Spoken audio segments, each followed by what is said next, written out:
We'll practice finding apparent weight in an accelerating elevator. Here's the problem. A 70-kilogram person stands on a scale in an elevator. Part A, find the true weight. Part B, find the scale reading, the apparent weight, when the elevator accelerates upward at 2.5 meters per second squared, and when it accelerates downward at 2.5 meters per second squared. Part C, explain the readings in terms of the non-inertial frame. First, find the true weight using weight equals mass times gravity.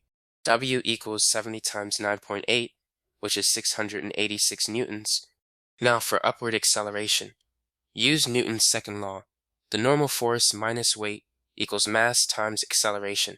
So N equals m times g plus a, which is 70 times 9.8 plus 2.5. That's 70 times 12.3, giving 861 newtons. For downward acceleration, the equation is weight minus normal force equals mass times acceleration. So N equals m times g minus a, which is 70 times 9.8 minus 2.5. That's 70 times 7.3, giving 511 newtons. In the elevator's non-inertial frame, an apparent or pseudo-force acts opposite to the acceleration, making the person feel heavier at 861 newtons when accelerating up and lighter at 511 newtons when accelerating down.